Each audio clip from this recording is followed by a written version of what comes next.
Hi guys, welcome to Radio 2. The fact that you're here means that you really have a passion for radio, which I find amazing. And it's something that I hope we can work on together to cultivate and to have grow even larger, because I personally have a massive, big passion for radio. My name is Sharita, and I will be your lecturer this year for Radio 2. You might be wondering who I am, where I come from. So to give you a little bit of a background about me, I went into radio when I was 16, started doing internships at what was then still known as P4 Radio, which is now Heart FM in Cape Town. When I was in matric, I formed part of a large training group for Youth Day for KFM. Then after that, when I went to go and study, I immediately enrolled at the radio station, went through the training, became a presenter, did a couple of years as a presenter, then became a manager, and eventually became the station manager there, where I was the station manager for a few years. And while I was station manager, we won Campus Radio Station of the Year. And then I moved to Johannesburg and I started working for a radio agency where I was for a couple of years, before leaving and starting my own business, purely focusing on radio stations within Africa, mostly South Africa, but Africa as a whole. And I have a partner company in the UK who I work with. Apart from this, I also produce and I'm also DJ. I've been DJing for 13 years now. So you can see radio and music is pretty much my background, and training for me is a very big part of that. So I'm really looking forward to this journey with you, and I'm hoping I can teach you a few things. And I really hope that you're going to get in touch with me and ask me some questions, especially if this is going to be the way that this lecturing is going to go with COVID for the first little bit. So I'm excited. I hope you are excited, and let's get this thing started. Okay, so this is the book that you should have by now, the textbook by Justine Cullinan and Grant Nash. Before we carry on, just have my contact email in place in case you need to get a hold of me for whatever reason it is. And for this year, we will have 84 hours of lecturing. There will be 3 formative assessments throughout the year and then 1 summative assessment at the end of the year. But you can refer to your academic calendar for the scheduling of assessment cycles. So just looking at what you should know by now. In your first year, you did basics of commercial radio. You did a bit of an introduction to the commercial radio and the audio landscape in South Africa and around the world, some commercial content, commercial airtime and buying and selling, and the execution of airtime. So this year we'll be looking at commercial radio more in depth. So you'll be looking at it as a unique medium.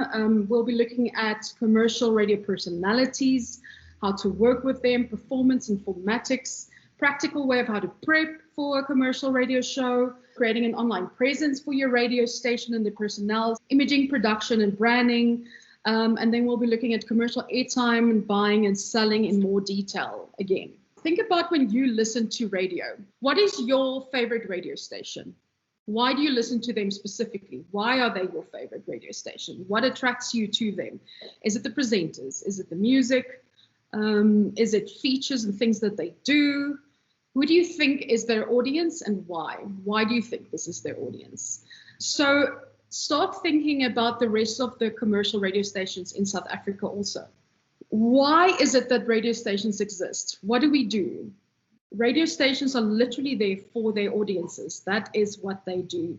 So looking at the commercial radio station listeners with this regard, by listening to their audiences and responding to the audience's needs, radio can provide the diversity of voices needed to address the challenges that we face. A station needs to know who their audience is. It is vital for them to understand the audience in order for them to be able to connect to their audiences, okay? So it's doubly important for commercial radio specifically. So it's important for all radio stations to know who they are, who their audience members are. But for commercial radio stations, it's more important because the station needs to make listeners and clients equally happy at the same time, okay? Because as much as it needs to drive its content, it also needs to drive the revenue goals. So both of those sides come in here. So like I said, to understand the audience, stations use radio research The most important aspect to bear in mind is the source of this research. Where did the research come from? Who did the research? What is the questions asked? Is it the correct questions for your station? Because all research is designed and directed towards a certain goal. This is just what research does. You just need to make sure that it's the correct goals for your station also. So the better the station knows what its audience needs are, the better it will be able to satisfy the audience's needs, and the more likely it'll be able to hold that audience and attract new audience members who they can then sell to clients. If a radio station loses listeners, what happens then is they can lose clients, because clients and agencies look at numbers in stations. So this is something we need to keep in mind at all times. So you want to grow your listenership. You want to put in more effort to make sure that you keep the listeners that you have happy, so that you can keep the clients that you have happy, because the clients will be speaking to the listeners that you have. Because if your listeners are happy, chances are your clients would be too, because your listeners would be buying their products, which is what you want at the end of the day. There are numerous approaches to research, and radio stations all over the world make use of these approaches to seek out data for their audiences. The various approaches can take form of national research studies conducted by the independent research houses, as well as smaller studies, which can be conducted by groups of radio stations or broadcast conglomerates. A lot of the local radio stations also do their own research. So audience research is extremely important, because if you try to be everything to everyone, you're going to end up being nothing to no one, which is literally the motto at the end of the day. So it's extremely important to know who it is that you are talking to. So to sum it up, why do we need audience research? Audience research tells us who is listening and how they're listening. It's important for us not only to know how many people are tuning in, but their reasons for choosing a particular station and the demographic profile of your audience. If we look at the different ways of research, we've broken it up into qualitative versus quantitative. The qualitative data is a type of data that describes information, so the quality, versus quantitative, which is something that is able to be measured, so the quantity. For example, a qualitative research would be focus groups, where quantitative research would be large sample procedures, taking a look at common themes that appeal to all people. So there are certain things that we all have in common, okay? Everyone likes clean sheets and the cold side of a pillow. We all hate traffic and queuing. We all get bored. We all hate YouTube ads, even though there are so many of them. We'll all pace around the house if we phone someone. We're all worried about dying or losing a loved one. And we all have bad habits. So there are things that appeal to all people. As a class, if we were to sit in a lecture hall now and we were to list 5 points that run across the entire class as they decide to apply to all of you with regard to 5 songs that we all like, 5 things most important to you in your life, 5 reasons you get up in the morning, we'll find commonalities. There are things that we'll all have in common at the same time. It is these themes that radio stations focus on as their expertise. Stories where people succeed despite the odds are things that people focus on, because we as people, as human beings, love those stories. We love to see that despite everything, people can succeed. It gives us hope. So it's all about interesting topics that'll appeal to the majority of the audiences. And that's the kind of things that we as a radio station will focus on. When we look at your audience and understanding the audience, it's important to realize that listener behavior has changed drastically over the past decade. Think about 10 years ago. How did you listen to the radio? Or 20 years ago even, how did you listen to the radio? In my case, I would be sitting with my parents or my grandparents or whoever around the radio normally and listening to stories, because there were a lot of stories back then on the radio. Or when the family was cooking, the radio would always be on. The radio would always be on in the background. Whenever anyone entered the house, they would switch on the radio and listen to the radio. So over the years, obviously, as the internet expanded and podcasts and everything started coming out, and the music apps came through, people started listening to those more and less to radio. And you can see it throughout the world.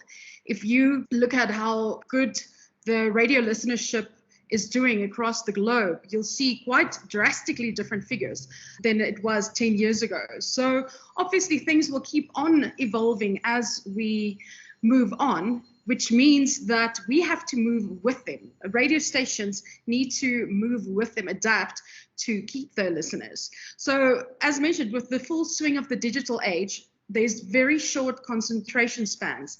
People are always on their phones, along with listening to radio or to music or whatever it is.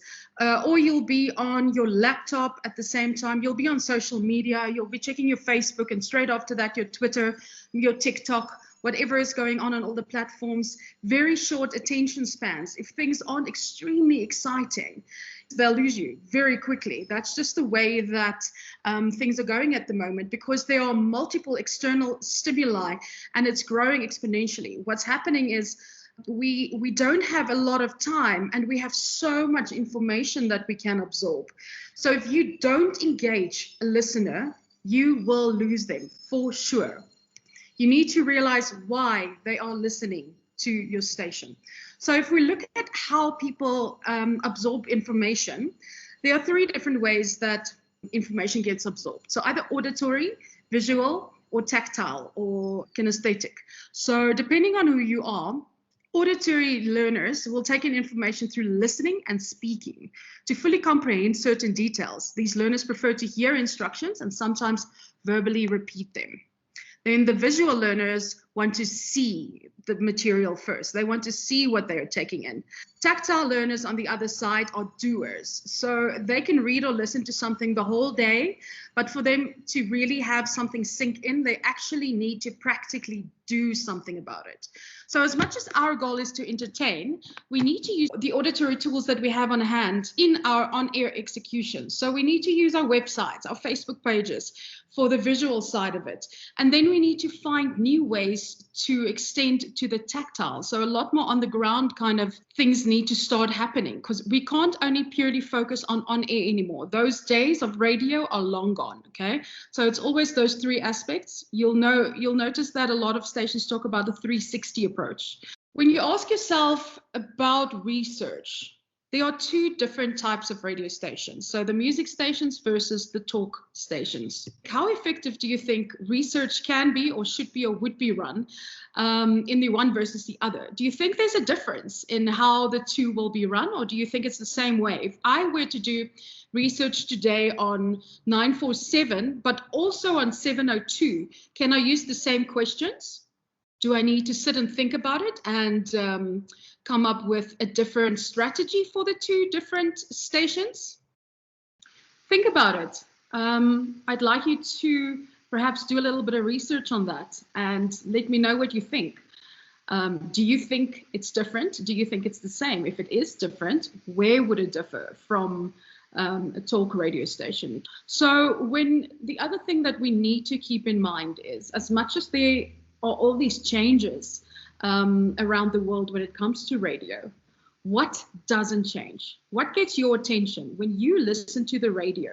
Think about your favorite station, okay? When we spoke about that earlier. What is it that attracts your attention? What is it that keeps you? What is it that you listened to this morning on the radio? Hopefully you listened to the radio today or yesterday. You know, you're in radio, so you have to be listening to radio the whole time. But what is it that attracted you? Is there a story that stood out for you that you listened to? I'm hoping there's at least one, but what stood out for you? What is it that was memorable? What kind of a story did you have that was a memorable story? Think about that.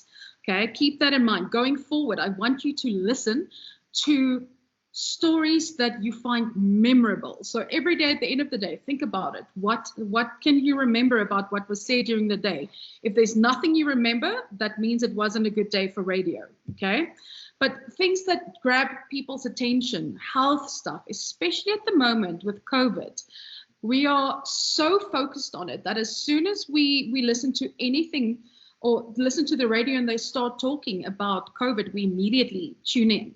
okay? Because it's relevant, it's now, it's something that is very close to all of us. So health, it's a big one right now for us.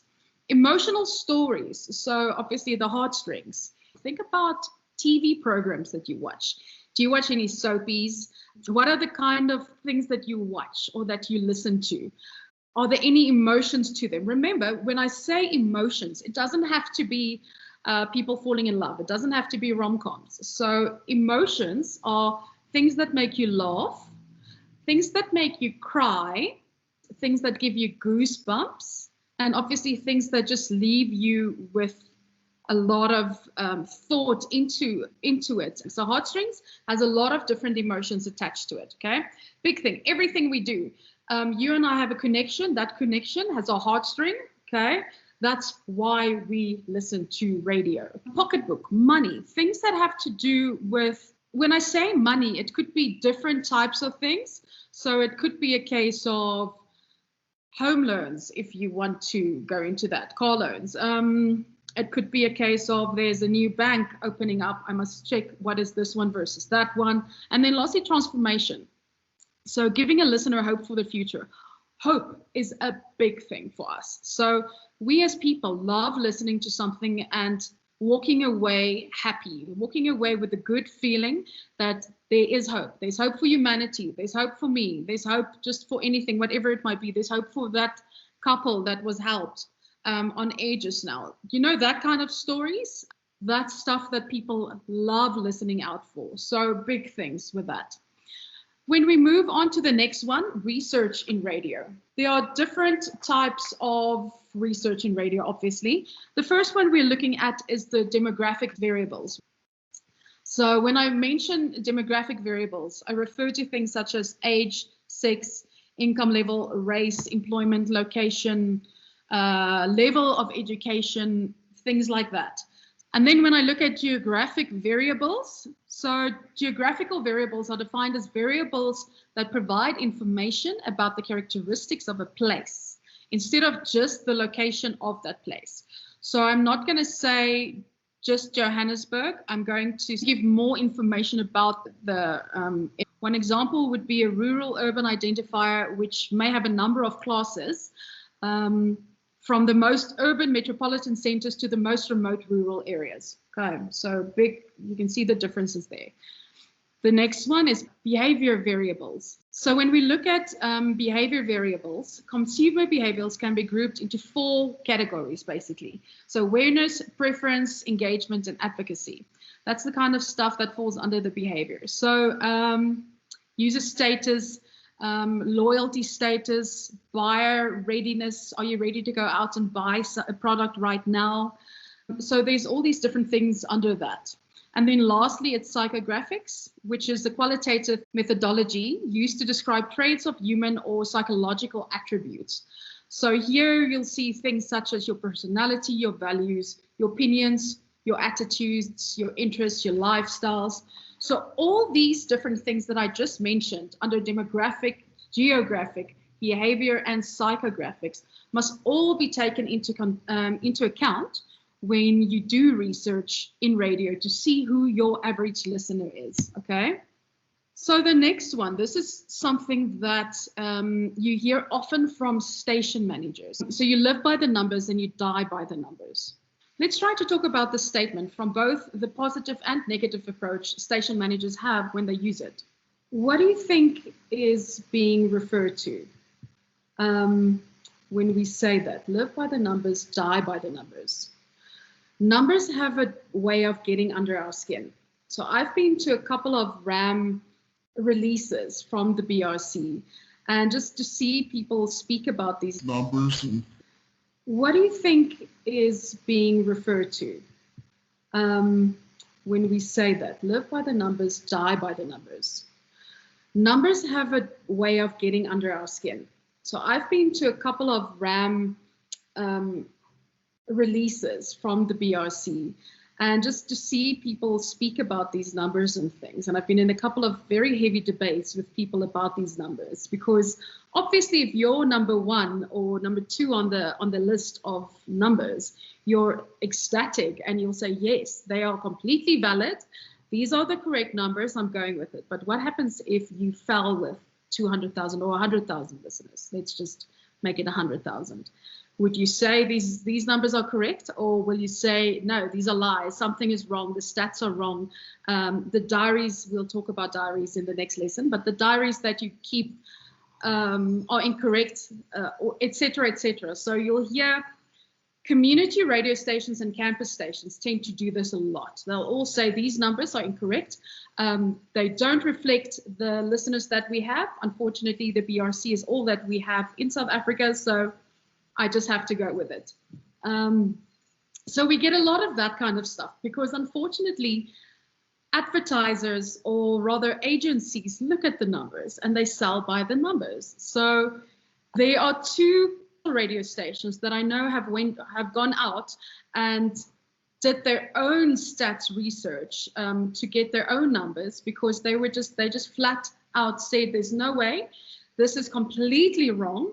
My numbers are different and they're much higher. And you know what? After the research was done, their numbers, those two stations, were higher. Not to say that that's the case with all of them, but that's just two specific examples. So when we think about it, how accurate are they in South Africa? How accurate could they be in South Africa? And let's just have a look at the BRC's website for the last presentation that they had released. So here we go. Let's see. Okay, so this is the last release presentation from April 2019 to March 2020. Okay, so quite a while ago already. But let's just see here what's going on. Keeping in mind, I'm asking you, do you think the stats are correct within South Africa? So this is what we're looking at.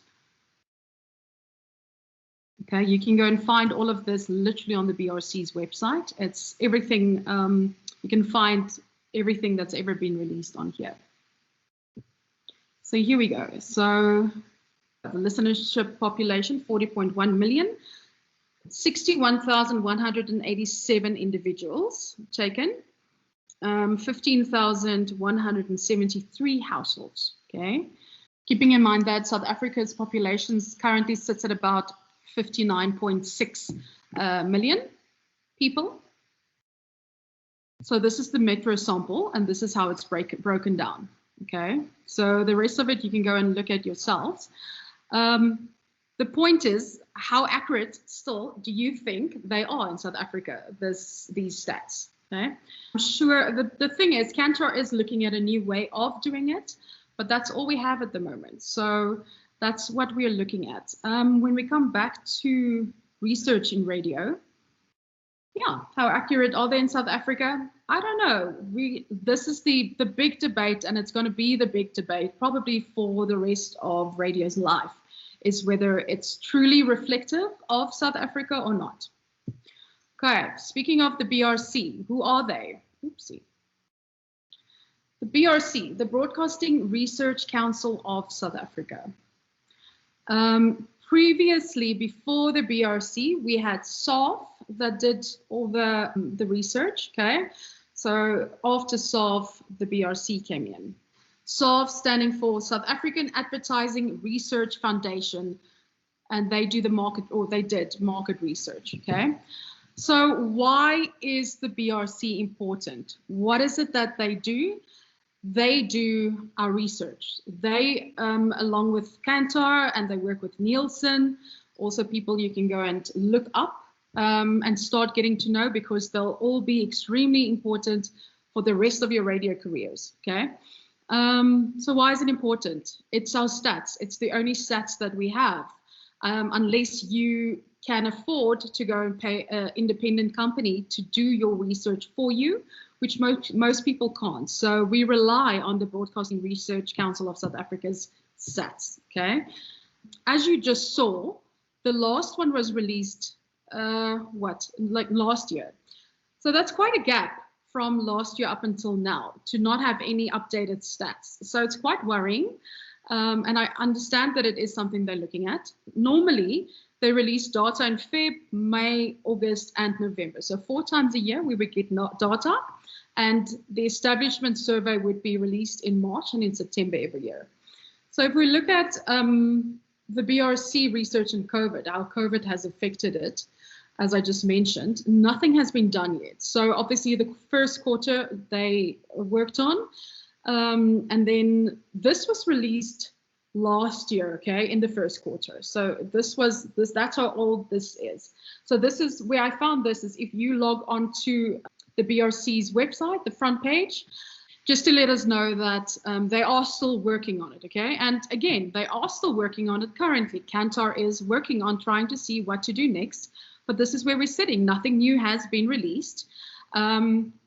So we don't know what's going to happen next. We don't know when the next stats will be released either. So at the moment, we're literally working on beginning of last year's stats, which is quite, I think a lot of people are very frustrated about it because what we've seen during COVID is that a lot of, most of the radio stations, their listenership have gone up. Even though advertising obviously went down because people didn't have money to spend anymore, but their listenership figures definitely went up, and you could see how people started listening differently. So people that normally would listen during breakfast or drive when they're driving to work and to home weren't listening during those hours anymore. They were listening during later hours in the morning, and they weren't listening so late in the afternoon. So there's a lot of things that are now being considered in that time. Obviously now things are getting back to normal, but these are all stats that we needed. With regards to the BRC and COVID, just an interesting study that was released from Nielsen recently. It is completely focused on American media, so American radio and television, but I still found it very interesting. According to a recent Nielsen study, media consumption may rise by 60%. Intuitively, people will watch COVID-19 news on TV, listen to radio or read late breaking news online as they work. I think with regards to South Africa, this was definitely the case. It might be a case that it's starting to slow down a little bit now as we are starting to get past the second wave. But the Nielsen study also showed that remote workers are listening to radio at the same rate as employees who were not working remotely. The latest Nielsen study shows that 8 out of 10 radio listeners are either listening to radio more or the same amount. What has changed is how and where Americans are listening to the radio. 26% more are listening from home, 19% more are listening from their mobile devices, 14% more are listening to podcasts, 12% more are listening to on their computers, 10% more are listening on their smart speakers. Thinking about this, what do you think the long-term effect will be on radio with regards to COVID? Because there is going to be a time when everything will start settling down. Do you think this will last? Do you think this has had a major impact with regards to radio going forward, with regards to the way that people have been listening to radio? The problem is we don't have the stats now at the moment. So we don't know what our impact was on this or what the impact is with regards to COVID in South Africa. I think it's interesting for us to keep in mind and definitely something to think about. If you think about how the Americans have changed their listening habits last year. As I just showed you a little bit earlier, these are the last reports that were released. It was March 2020, okay? So we are almost a year behind on the research. When looking at LSM versus SEM, LSM, the Living Standards Measure, has been in use or was in use for a long time. And this was the last update in 2010. So 2010 was the last update for LSMs. And these 29 questions is what needed to be answered to define whether you are in LSM 1 or 10. So in between LSM 1 to 10. So the things that you looked at is firstly, whether you had hot running water from a geyser. Secondly, did you have a washing machine? Then an electric stove? Did you have a computer or a desktop or laptop? Number 5, 0 or 1 radio set in the household. Number 6, no domestic workers or household helpers in the household. This includes live-in and part-time domestics and gardeners. 7, flush toilet in or outside the house. Number 8, a TV set. 9, motor vehicle in the household. 10, vacuum cleaner or floor polisher. 11, a microwave oven. 12, Mnet or DSTV subscription. 13, a house or cluster house or townhouse. 14, metropolitan dweller. 15, DVD player. 16, tumble dryer. 17, 3 or more cell phones in the household. 18, 2 cell phones in the household. Obviously different points depending on where you fall. 19, a VCR. 20, tap water in the house or plot. 21, home security service. 22, a fridge or a combined fridge or freezer. 23, a deep freezer, which is freestanding. 24, a rural rest. 25, a built-in kitchen sink, a home theater system, a home telephone, a dishwashing machine, and lastly, hi-fi or music center. Interestingly enough, if I look at this and you look at where the SEMs are today, as of 2017, if you have a VCR, you're seen as on the poor side, so the lower SEM. So whereas here, you still would have been on the high LSMs. So you can see what we mean when we say it's about what you have still here versus the way that you live, which just shows the way that society has moved with regards to our measurements. The problem with this is where our stats lie. So it's really important for us that these should be correct. This is what the agencies look at. The agencies look at whether you are a high or a low SEM station. And unfortunately, a lot of them still look at the LSMs because they don't all use SEMs yet. So another thing that we need to look at, taking into consideration the BRC, okay, is the way that it's measured. So the different type of measurements. Normally, we always used LSMs, okay? You will still today, if you speak to marketing people or advertising people or agencies, etc., people still refer to LSMs, okay? Because LSM was the measurement used up until 2017, okay? So living standard measure. What is that? What is LSM? LSM is basically what you have, okay? What did you have in your house? Which is the way things were measured back then. LSM would look at what, like I said, what you had versus SEM, which is what we use now, which is socio-economic measure. And SEM is a measure that depicts how you live, not necessarily what you have. So you could live in, I don't know, a 5-bedroom house, but not have I don't know why you won't have a fridge, but not have a fridge, for instance. On LSM, that would count against you. On SEM, it won't necessarily, okay? What they did is from 2017 to 2019, LSM and SEM was running parallel with each other. The reason for this is the two are completely separate. You can't take them into consideration and say the one just literally replaced the other one because it's not the same thing. And there was a lot of research being done around this when this came in. And according to the Publisher Research Council, LSMs completely misrepresent the South African market because they haven't kept pace with the changes, okay? Because remember before this, LSMs weren't changed for 7 years. From about 2010 to 2017, it stayed the same, even though we all know how the population has grown, how households and things have changed since then, okay? So now the measurement that we're sitting with at the moment is SEM. So here you can have a look at it. Here are the 14 SEM inputs. So they ask things like, so you can actually go do the survey online. You can do the SEM survey online and they'll tell you where you are ranked from 1 to 10, okay? Do you have a built-in sink? Do you have water / do you have hot water? What type of toilet do you have? Do you have a car? Do you have a microwave oven? Do you have a washing machine? Do you have a separate standing deep freezer? So one of those, like a big ones. Do you have a vacuum cleaner or a floor polisher? What type of roof material is your roof made of? Type of floor material? Number of sleeping rooms in your house? Do you have a security service? Is there a post office close to you? Police station close to where you live? So it's all these kind of things that are now taken into account. And there at the bottom, you can literally see what they show, the fairy tale versus reality of the LSM versus the SEM, which we see as the reality now. Okay, so that is currently what we are measured with. So in South Africa, as I just said, we use the BRC with the SEMs. And I mentioned the word Nielsen earlier. I mentioned Nielsen and I mentioned Kantar.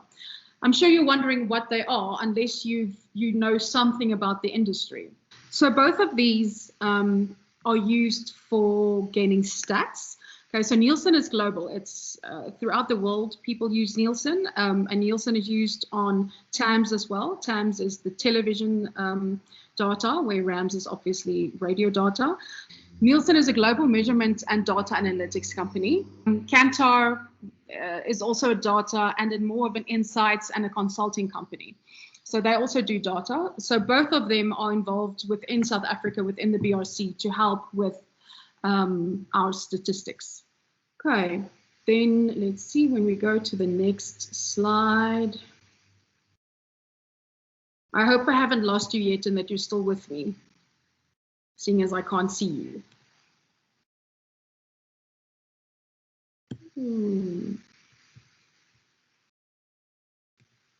Okay, when doing research, there's a few points to consider when you start doing research. Okay, there's no crystal ball.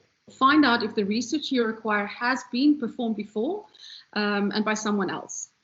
If not, ask the right questions, because there's a lot of data freely available if you just start searching for it. Okay, there's a lot of places you can find a lot of these. Like I said, on the BRC's website, there's also a lot of data, and you can start talking to them also. So before you start putting in all the work, just see first. If not, you can start asking the right questions and then start compiling the data. And only then analyze and interpret the results in a manner that properly supports business intelligence and decision-making processes. And then analyze and interpret the results in a manner that properly supports business intelligence and decision-making processes.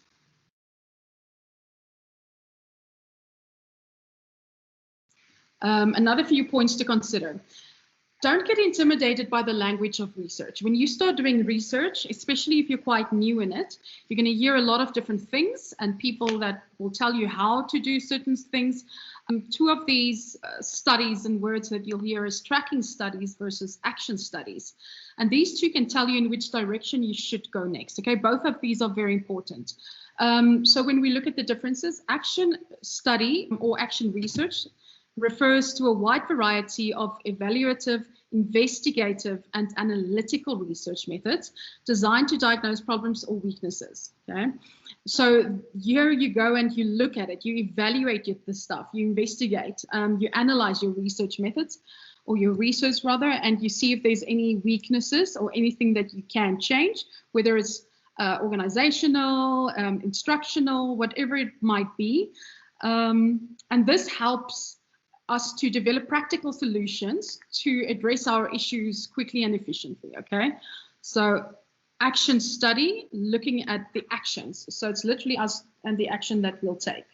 In essence, action study can be seen as self-reflection. The purpose of action research is to learn through our actions that then leads on to personal or professional development. Okay, so tracking study on the other hand, a tracking study analyzes the changing views of a single group of consumers, so making it an effective tool for marketing research. So a tracking study analyzes just the changing views. So let's say we did a study 6 months ago, then we do another study 6 months from now, or rather now and then in 6 months' time, and we track the differences just to see how it has changed and how we can adapt our research accordingly. Okay, so that's pretty much where the two come in. So tracking means literally you track it. Action literally means you take action, and self-reflection in the two. Okay, qualitative and quantitative research we did speak about earlier a little bit. So quality versus numbers. Okay, that's basically versus quantity. It's what it comes down to. Both of these very important. So why versus, or how versus how much or how many. Okay. Validity of your research. Make sure your research data and findings are reliable. Context is very important. Okay. Choose your sample set in a non-biased manner. Make sure that the research that you do is non-biased.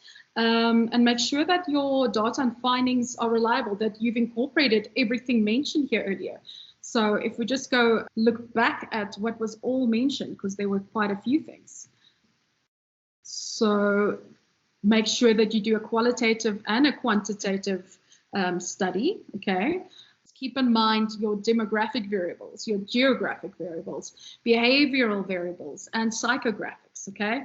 All of these are very important when you start looking at research for you, obviously, ACM. And that's where we're sitting right now, okay? So choose your sample set in a non-biased manner. That's why it's good to get an independent company to assist you with this, because they won't ever be biased where you will be. Okay, and that brings us to your homework, okay? I want you to, we would have done this in a class setting where obviously it would have been very different. But now what I want you to do is I want you to answer the following questions yourself first, and then I want you to find 5 respondents, okay? 5 of your friends, family members, whoever it might be. And answer these questions, have a look at them, see if you can find any kind of a pattern, if there's anything that stands out, especially from a research point of view, okay? If there is anything that you've picked up that you think stand out, please send that to me along with your homework, okay? So email me the answers. You all have my email address. So here, right at the beginning, there we go. There's my email once again. So just use that email address to mail me about your homework. So what you're going to answer is, you're going to answer how many times a week do you listen to radio? It's important that you listen to radio every day. Separate from your homework, you're in second year radio now. You should be listening to radio frequently and starting to pick up the differences between all the stations. Anyway, so how many times a week do you listen to radio? How long do you listen at a time? How many hours a week on average do you spend listening to radio? How often do you listen to community radio? How often do you change the station? Favorite format of radio station? And lastly, where do you do most of your radio listening? Okay, so that's it then for this lesson. Then I'll see you in the next one where we continue our research progress.